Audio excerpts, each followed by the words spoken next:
안녕하세요. 오늘은 여러분들께서 그동안 코딩을 하시면서 마주쳤던 오류 그리고 예외의 실체를 파헤쳐보고 이것들을 어떻게 잘 처리할 수 있을지 배워보도록 하겠습니다.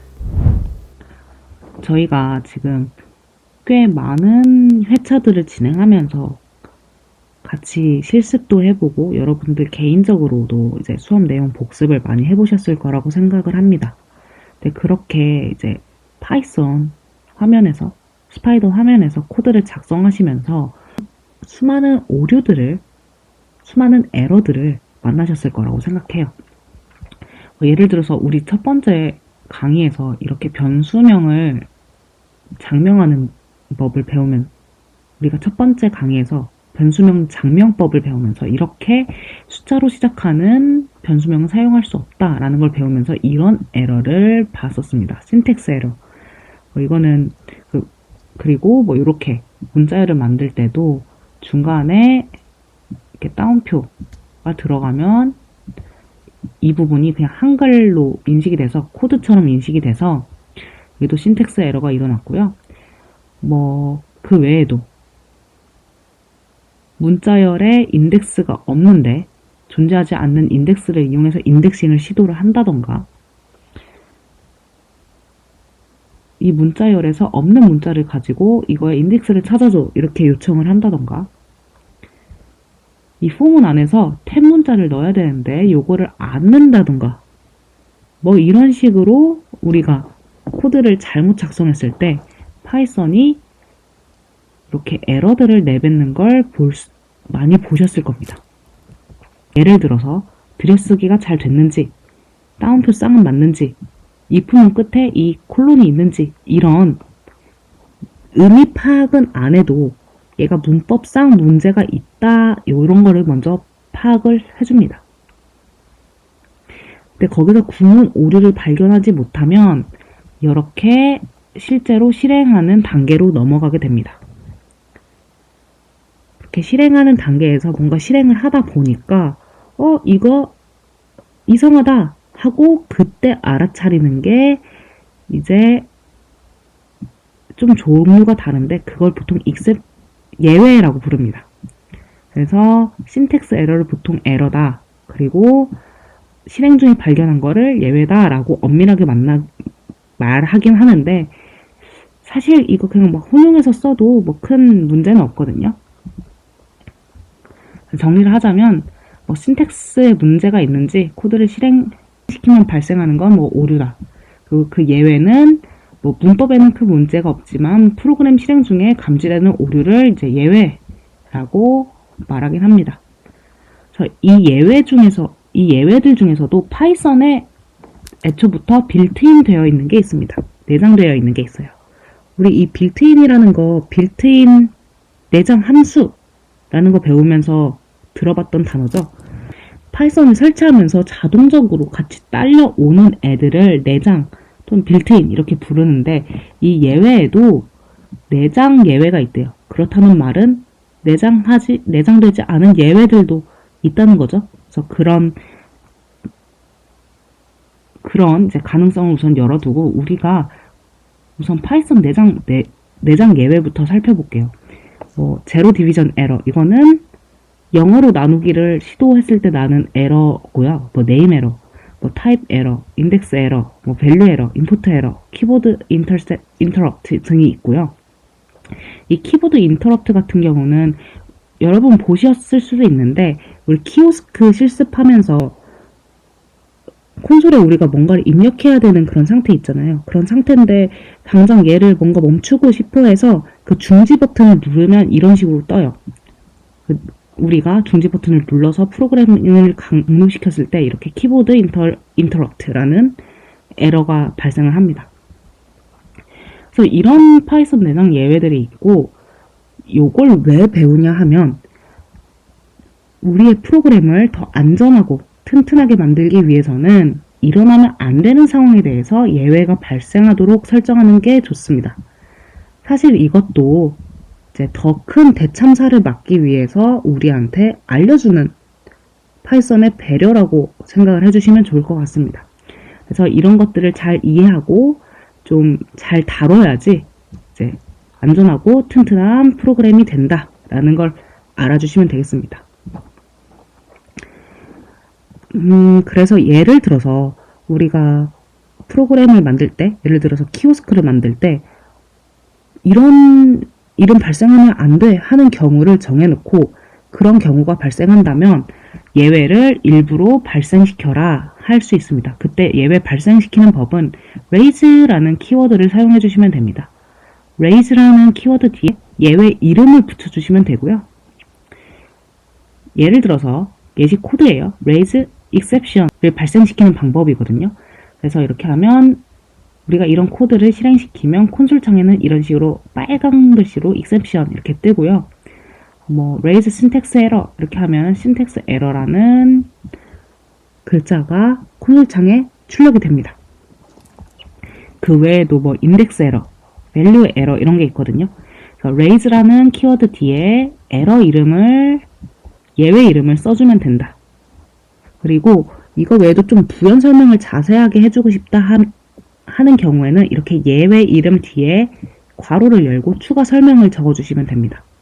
그래서 raise index error, 존재하지 않는 인덱스입니다. 이런 식으로 설명을 넣어주실 수 있고요. 이거 실행시키시면 이러한 문장이 콘솔 창에 출력이 됩니다.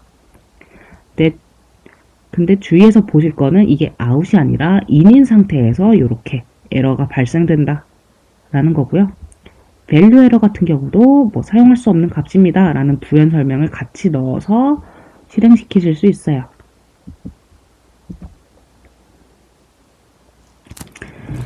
여기서 또 이제 좀 머리 아픈 얘기를 하나 해보자면 사실은 예외도 클래스입니다. 그래서 클래스라는 건 붕어빵 틀이었죠. 그래서 붕어빵 틀에서 붕어빵을 뿅뿅뿅 만드는 역할을 클래스라고 배웠는데 이 예외라는 것도 클래스래요. 이게 무슨 말이냐 하면은 예외라는 클래스를 가지고 예외 객체를 뿅뿅뿅뿅 만들 수 있다는 뜻입니다. 그래서 이렇게 우리가 썼던 이 문장들은 사실은 이게 클래스 이름이고요. 클래스 이렇게 호출해서 인스턴스 생성한 거라고 보시면 됩니다. 이제 클래스 다 끝난 줄 알았는데 또 이제 클래스가 막 나와서 막 머리가 지끈하실 수도 있을 것 같은데 또 좀 더 어려운 얘기를 해보자면 exception이라는 상위 클래스가 있어요. 그래서 여기에 이런 클래스가 있고 이거를 상속받는 다양한 예외 클래스, 자식 클래스들이 이렇게 다양하게 있다 라는 얘기입니다. 그래서 우리 이런 에러들 많이 봤죠. 이런 에러들은 사실 exception이라는 부모 클래스를 상속받은 어떤 자식 서브 클래스다, 하위 클래스다 라는 거 알아주시면 되고요. 이거에 대해서 자세히 뜯어보진 않을 거고 그냥 우린 잘 갖다 쓰면 되잖아요. 그쵸? 그리고 이런 얘기를 들으니 우리 클래스 만드는 법 배웠고요. 상속받는 법 배웠고요. 그리고 exception이 클래스라는 것도 알아요. 그럼 나도 그럼 exception 클래스를 상속받는 새로운 에러를 만들 수 있겠네? 네, 당연합니다. 할 수 있어요. 그래서 우리 exception 클래스의 하위 클래스를 만들어서 새로운 예외를 만들어 보도록 하겠습니다. 우리 클래스 배우는 법, 클래스 만드는 법 배웠죠? 그래서 클래스라는 키워드 적어주시고 클래스 이름 장명에서 여기 넣어주시면 됩니다. 그리고 괄호를 열고 여기 부모 클래스, 내가 상속받고 싶은 클래스 이름을 적어줬으면 됐습니다. 예시 코드를 볼게요. 우리 첫 번째 줄에 이제 클래스 써주시고 새로운 예외명, 저는 myNewError라고 이름을 우선 붙여봤고요. exception이라는 클래스를 상속받겠다라고 해뒀습니다. 이렇게 하면 우선 클래스 껍데기 만들었고 내용물이 뭘 하는지는 이제 작성은 우선 안 할게요. 그래서 여기 그냥 패스라고 명시해 주도록 하겠습니다. 우리 앞에서 예외 발생시키는 법 배웠어요. 그래서 raise라는 키워드 썼으면 됐고요. 그 raise 뒤에 새로 만든 error 이렇게 myNewError 넣고 실행시켜 주시면 이렇게 콘솔 창에 myNewError라는 에러가 발생합니다. 그리고 이런 식으로도 쓸 수 있어요. my new error 하고 여기에 부연 설명 넣어서 이렇게 my new error, 새로운 예외를 만들었다. 이렇게 부연 설명까지 같이 출력할 수 있다. 까지 배워봤습니다. 그러면 우리 예외를 발생시키는 거 그리고 만드는 것까지 배워봤는데 그럼 예외가 날 때 우리는 어떻게 대처해야 될까라는 걸 좀 얘기를 해보도록 하겠습니다. 예외를 대처하는 거를 보통 이제 예외 처리한다라고 부르고요. 이 예외를 잘 처리하는 프로그래밍을 해야지, 이 예외를 잘 처리하는 프로그램을 짜야지 되게 튼튼하고 강력한 프로그램이 된다라고 말씀을 드렸어요. 그래서 이 예외 처리하는 신텍스는 try 문입니다. try 문이고 그 뒤에 except finally라는 구문들이 오는데 이 둘 중에 하나는 와야 합니다. 그래서 이게 무슨 뜻인지 좀 보면요. try라는 거는 우선 얘를 해봐라. try 해봐라. 그래서 이 코드를 실행시켰는데 만약에 에러가 났다면 뭐 이거를 실행시켜라 하는 구문입니다. 그리고 만약에 얘가 뭐 신텍스 에러였다 하면 신텍스 에러가 났으면 이런 처리를 하고 뭐 밸류 에러가 났다 하면 뭐 이런 처리를 해라 라는 식으로 이제 에러 타입에 따라서 그 이후 처리를 해줄 수도 있고요. 그리고 얘네를 다 한 다음에 공통적으로 실행시킬 코드가 있다면 여기서 적어주시면 됩니다. 정리를 해보자면 try는 우선 첫 번째로 시도하는 애들이고 시도를 하다가 에러가 나면 에러가 안 나면 그냥 이렇게 이것만 하고 끝! 그 다음에 finally를 실행을 하는 거죠. 근데 만약에 에러가 났다. 근데 그 에러 이름이 얘랑 똑같다 하면 이 코드들을 실행하고 요거를 실행합니다.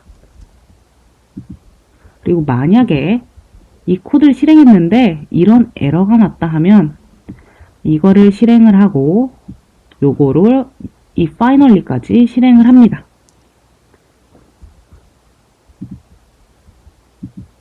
그래서 요 예시 코드를 한번 보도록 할게요.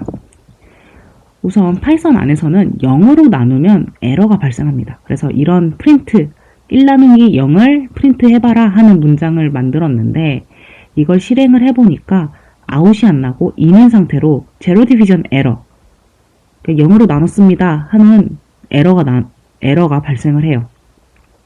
그럼 저는 이런 기능을 하는 함수를 만들고 싶습니다. 분자와 분모를 받아서 이렇게 분자와 분모를 계산해주는 걸 시도를 했는데 만약 그 시도를 했을 때 제로 디비전 에러가 난다 하면 이렇게 무한대를 리턴해라 하는 뜻입니다. 그래서 요걸 한번 시도해보고 제로 디비전 에러가 난다면 요걸 리턴해라 이렇게 되는 겁니다. 그럼 이런 함수를 만들었을 때 어떤 식으로 작동을 하냐면요. divide라는 함수 안에 1이랑 2를 넣으면 1 나누기 2 해서 이제 0.5가 나올 거예요. 근데 만약에 100 나누기 0을 했으면 이제 기존 같았으면 이런 에러가 발생했을 텐데 이 에러 처리를 예외 처리를 해줘서 이렇게 인피니트가 나왔네요. 이런 식으로 예외 처리하는 함수를 한번 만들어 봤습니다. 우리 연습 문제 1번은 지금 같이 해봤고 연습 문제 2번은 이런 거 한번 해볼게요. 조금 복잡한데 우리 덧셈이라는 기호는 앞뒤로 어떤 데이터 타입이 오느냐에 따라서 다른 기능을 했어요. 예를 들어서 숫자랑 숫자 사이에 오면 얘는 덧셈 기능을 합니다. 그쵸? 근데 만약에 이렇게 문자열 얘 따옴표로 묶여 있으면 문자열이었죠. 문자열이랑 문자열이 만나면 얘는 두 문자열을 연결하는 역할을 했습니다. 그래서 얘는 따옴표 안에 1, 1 이렇게 들어간 두 개의 이런 문자열이 될 겁니다. 그래서 저는 이런 걸 한번 해보고 싶어요. 데이터 타입에 따라서 이 더하기 연산을 다르게 수행하는 add 함수를 만들자. 그래서 파라미터로는 첫 번째 num1, 두 번째 num2를 받을 거고요. 이건 수치형일 수도 있고 문자일 수도 있습니다. num2도 수치형일 수도 있고 문자일 수도 있습니다. 그래서 어떤 기능을 해야 되는지 세부적으로 적어봤는데 num 1, 2 둘 다 수치형으로 볼 수 있다면 덧셈 연산을 수행해라. 하지만 단 하나라도 수치형으로 볼 수 없으면 스트링 연결을 수행해라 하는 뜻입니다. 네, 여기서 수치형으로 볼 수 없다는 뜻에 대해서 좀 제가 다시 설명을 해보면 수치형으로 볼 수 없다, 수치형으로 볼 수 있다라는 건 예를 들어서 이렇게 따옴표 안에 1이 들어가 있는 경우에는 이걸 숫자 1로 변환해서 보겠다 하는 뜻입니다. 그래서 기존에는 이렇게 따옴표 안에 있는 1이랑 숫자 1이랑 더하면 타입 에러가 났습니다. 그래서 이게 스트링과 인트 사이에 이렇게 덧셈은 이루어질 수 없다 라는 에러고요. 그리고 또 하나 더 알고 있어야 하는 게 플롯이라고 하는 이런 함수 안에 어떤 데이터를 넣었을 때 원하는 결과는 이 안에 들어간 게 플롯 형태로 바뀌는 걸 원해요. 예를 들어서 우리가 이렇게 플롯하고 이 안에다가 1을 넣었으면 얘 결과는 1.0 이렇게 나오겠죠. 이런 식으로 이제 실수형으로 바꿔주는 역할을 하는데 여기에 만약에 이렇게 대뜸 A라는 문자를 넣었으니 A라는 문자를 어떻게 실수로 바꿀까요? 불가능하겠죠? 그래서 이렇게 밸류 에러가 납니다. 그래서 스트링을 플롯으로 바꿀 수 없습니다. 라는 부연 설명과 함께 에러가 발생을 했고요. 그래서 저는 이런 식으로 한번 함수를 구성해 봤습니다. 우선 이 num1이랑 num2를 둘 다 우선 플롯으로 바꾸는 걸 try 해봐라. 우선 try를 해보는데 거기서 앞에 보니까 이게 value 에러 났죠? value 에러가 난다면 이거 그냥 둘 다 스트링으로 다시 바꿔서 걔네 스트링의 연산을 진행해라.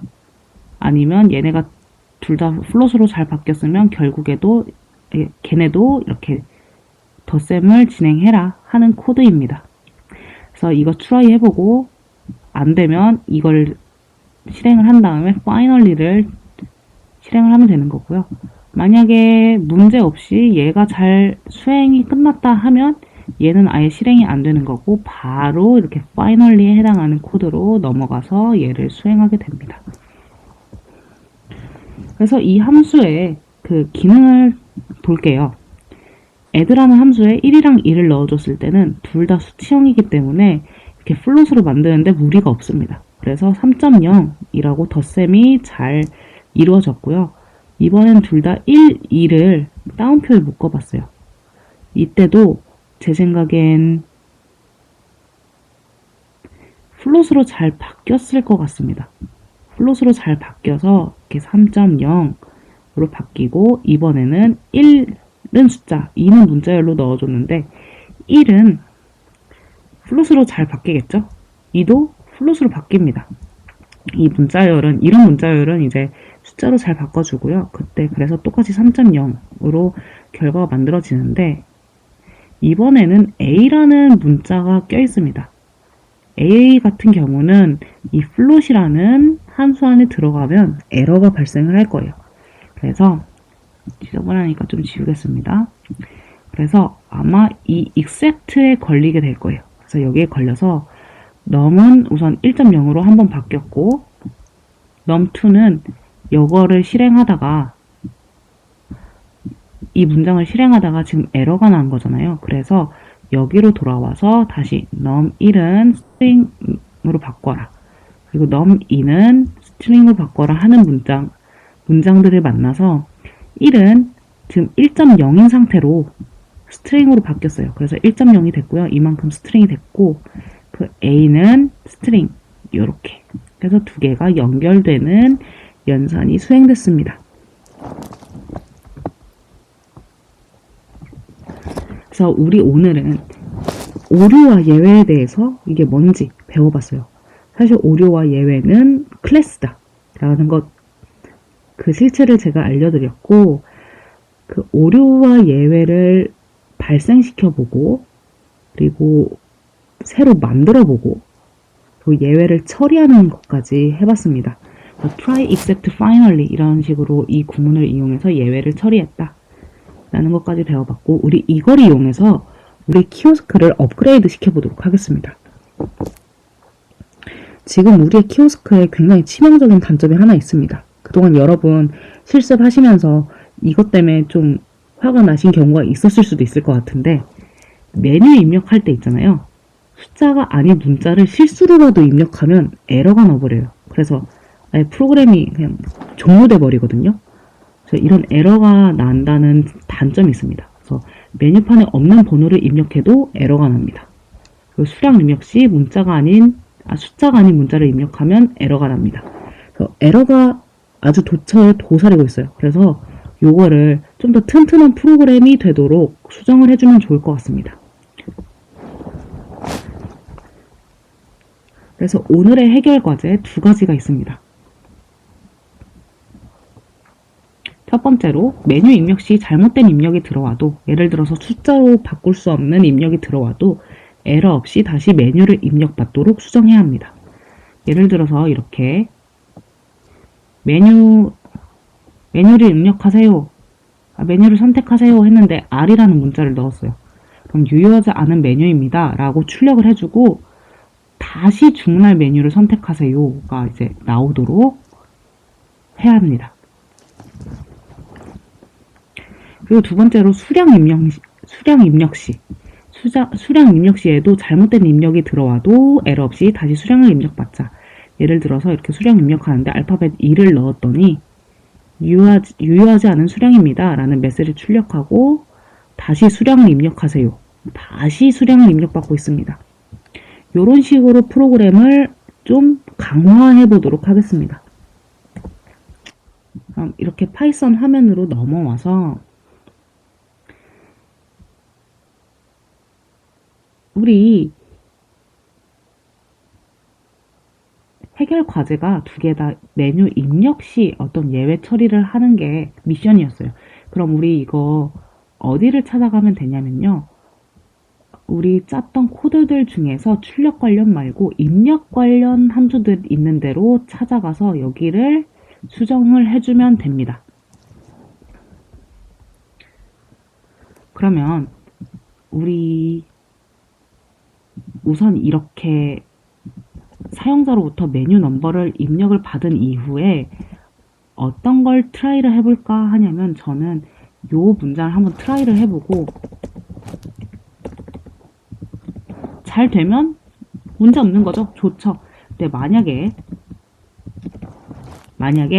이게 알파벳이 들어와서 인트로 바꿀 수 없는 상황이 발생을 하면 이제 예외가 날 거예요. 에러가 날 거예요. 그때 어떤 식으로 그때는 어떤 코드를 돌렸으면 좋겠냐면 우리 문장 출력하기로 했죠. 요렇게 프린트하고 유효하지 않은 메뉴입니다. 이렇게 프린트를 했고 메뉴 여기에 좀 이제 뭔가 예외 발생 시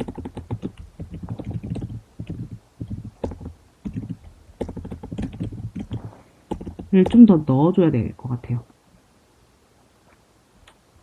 그리고 여기에 또 예외가 발생하는 일이 언제가 있냐면 우리가 뭐 5번 메뉴까지 있는데 6을 입력한다던가 7을 입력하는 경우에는 여기서 에러가 안 잡히거든요. 그것도 검사를 해주고 싶어요. 저는 그럼 이 추후에 이렇게 한번 해볼게요. 유효한 숫자인지 검사를 해야 되는데 요즘 메뉴 인덱스가 우리의 메뉴 네임즈 길이보다 길이 빼기 1이 되어야 되죠. 요것보다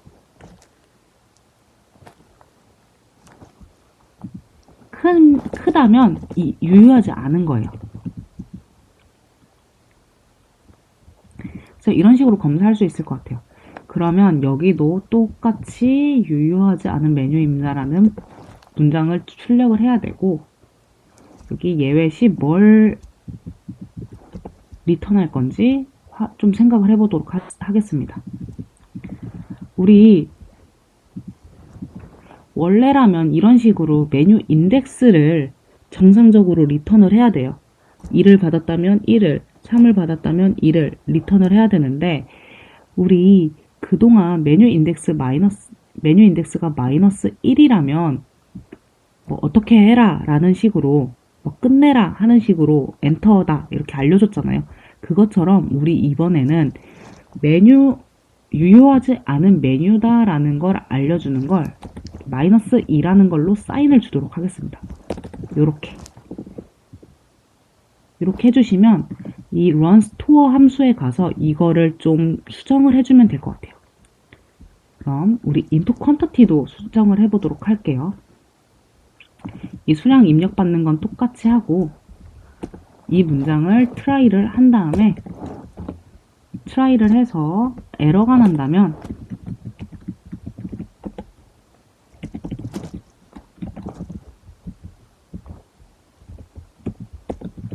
유효하지 않은 수량입니다. 유효하지 않은 수량입니다. 라고 출력을 한 다음에, 이번에도 이제 quantity가 이제 마이너스 2라면 이건 뭔가 에러가 났다라는 사인으로 주고받읍시다. 그래서 이런 식으로 이제 input 함수 두 개에 대해서 수정을 해봤습니다. 에러 처리를 했고요. 그럼 요거를 사용하는 부분으로 가서 그 마이너스 2인 경우에 이걸 사용하는 부분으로 가서 마이너스 2인 경우에 처리를 해주도록 해야겠네요. 그럼 지금 저는 이게 마이너스 1인 경우에는 브레이크 문을 통해서 while문 바깥으로 빠져나가라 했습니다. 그러면 또 elif를 해서 메뉴 인덱스가 마이너스 2라면 이거는 에러 발생 아니면 유효하지 않은 인덱스를 받은 경우겠죠. 그래서 이때는 어떤 처리를 해주면 될까요? 지금 while문 안에 있잖아요. 그럼 같은 걸 다시 해라 하면 이제 continue를 통해서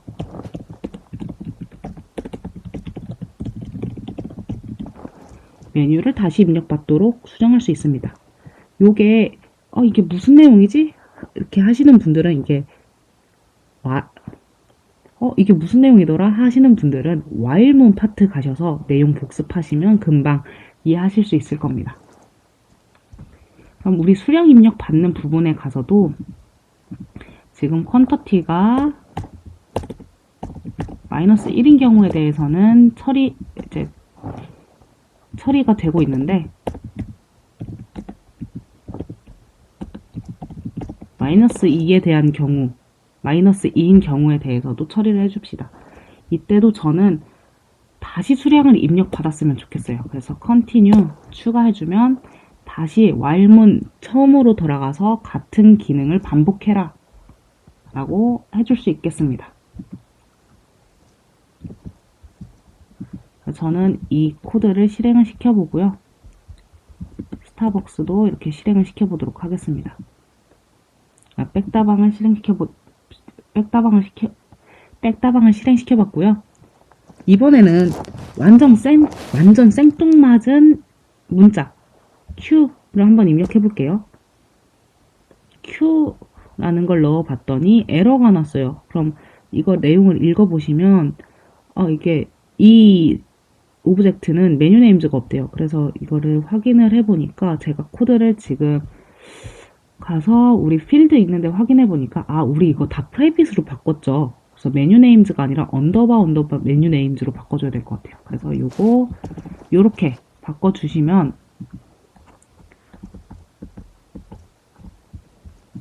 잘 작동을 하네요. 그래서 Q를 넣어줬을 때 유효하지 않은 메뉴입니다 라는 메시지가 출력이 되고 다시 계속해서 주문할 메뉴를 입력받고 있어요. 이번에는 뭐 Q, W, E, R 다 넣어보면 계속해서 메뉴를 잘 입력받고 있습니다. 이번에는 그 1번 메뉴 이렇게 넣었더니 수량 입력도 나오죠. 수량 입력에서 또 P 넣어보겠습니다. 유효하지 않대요. 그래서 뭐 R 넣었더니 이번에도 유효하지 않다고 뜨네요. 그래서 전 잠깐 이 정지 버튼 누르면 이런 에러가 뜨죠. 키보드 인터럽트. 아까 제가 소개시켜드렸어요. 이런 에러도 이런 예외도 있다. 그래서 이런 식으로 우리가 더 튼튼한 키오스크를 만들어냈고요. 그것도 한번 확인해 볼까요? 우리 이 메뉴 주문할 때 지금 3번까지밖에 메뉴가 없는데 4번 메뉴를 시켜보겠습니다. 4번 메뉴 시키면 이때도 유효하지 않은 메뉴입니다 라고 잘 나오네요. 그래서 이렇게 우리 오늘 예외 처리해서 키오스크 업그레이드까지 해봤습니다.